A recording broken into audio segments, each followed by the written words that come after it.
আজকে আমরা মহিলা কমিশনের পক্ষ থেকে এবং শিশু কমিশন এবং এনডিআইসি সবাই আছে উপস্থিত। আমরা সবাই জানি যে গত 9 আগস্ট পশ্চিমবঙ্গের বুকে একটা বিশাল চক্রান্ত নিয়ে এই রাজ্যের একটি মেয়েকে, আমাদের বোনকে, ডক্টর মমিতাকে আমরা হারিয়েছি। সে ঘটনা অত্যন্ত মর্মান্তিক, অত্যন্ত হৃদয় বিদারক ঘটনা। আমরা এতক্ষণে সবাই জেনে গেছি এই ঘটনাটা কীভাবে ঘটেছে মেয়েটির সঙ্গে, তো সেটা বলার ভাষা আমার কাছে নেই। তো আজকে মমিতার আত্মার শান্তির জন্য আমরা প্রার্থনা করছি। আমরা চাইছি ওর আত্মার শান্তি হোক, এবং ওর আত্মার শান্তি তখনই হবে যখন যে দোষীরা যারা মিলে তাকে সেই পরিণতি করেছে তাদের যখন শাস্তি হবে তখনই তার আত্মার শান্তি হবে।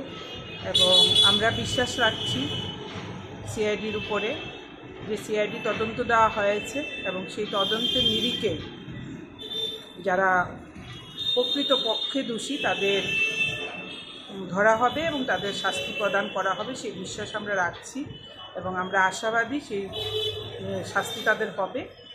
তো আজকে আমরা এই ঘটনার তো তীব্র নিন্দা জানাচ্ছি এবং আমরা আবেদন রাখছি যেন মমিতার মতন আর এই রাজ্যের বুকে বা ভারতবর্ষের কোনো রাজ্যের বুকে যেন এমন ঘটনা না হয়।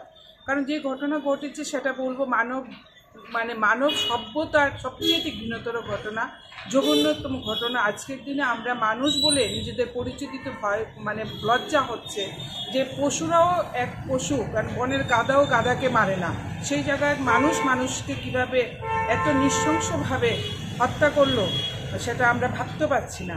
তার সবার কাছে আবেদন থাকবে, সবাই যেন একটা সুসম্পর্ক নিয়ে আমরা বাঁচতে পারি, আমাদের আর যেন এই ঘটনার সাক্ষী আমাদের না হতে হয়।